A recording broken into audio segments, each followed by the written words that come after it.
Just posting a quick video on a solution I read on a carburetor overflow situation on an old John Deere lx188. This uses a Kawasaki FD501v liquid cooled motor, and I bought it with a complaint of carburetor problems.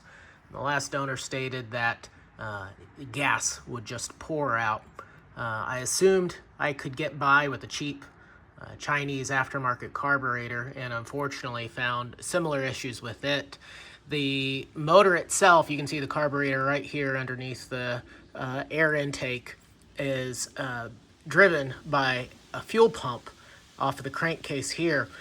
Whenever I bought the mower, this fuel pump had actually been bypassed. The outlet and the inlet were just looped blindly, and they had placed an electric fuel pump on the side, and I noticed the behavior pretty quickly that the guy had described. I replaced the carburetor just with a cheap $14 knockoff replacement, and unfortunately when I turned it on, it would start up immediately, but then after a few seconds would act like someone had turned off the switch and would immediately start dumping fuel out of the carburetor overflow, which comes off of the top.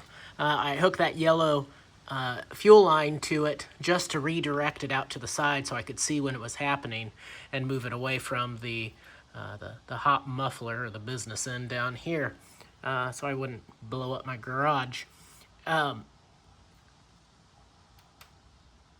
Even though I'd replaced the carburetor and it would start fine, I was having the same behavior the previous one had. I ended up switching the electric fuel pump out to a replacement crankcase-driven fuel pump, and the exact same behavior would happen.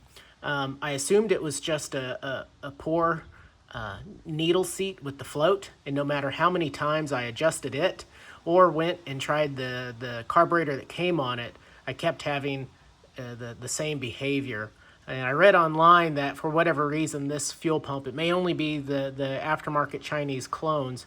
It doesn't seem that the float and needle can overcome the pressure that's coming off of the fuel pump.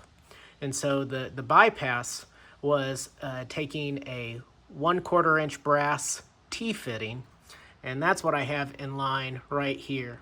So on that T-fitting, you take one end and you solder it completely closed, and I just used a little torch and some silver solder, and then I drilled a 1/16 inch hole through that to create a reduction in pressure from the fuel pump to the carburetor. And so this is the line that's coming from the fuel pump up and around to the carburetor itself. Now I tried getting by just with a 1/4 inch reduction fitting using that method, and I would still have the behavior. The bowl would overflow, the motor would flood, and it would dump gas out of the overflow valve on top. So what ended up solving it was this T solution. And so I still have the soldered shut with a 1/16 inch hole drilled on this end, but now I have this pipe coming off of the other end of the T. And this runs back to the fuel tank in the back of the mower, and I just put a fitting on the top of the fuel tank.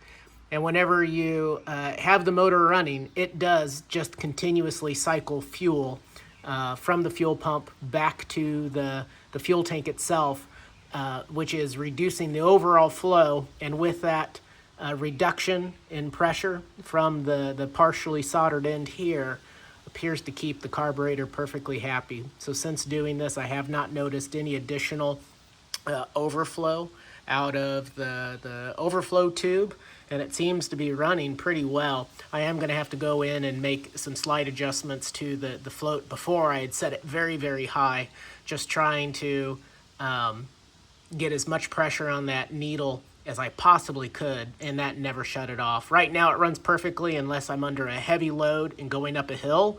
It starts to die down a little bit and then quickly comes back on. I think if I just set this back closer to factory, it'll be able to work and no longer have imminent fuel risk.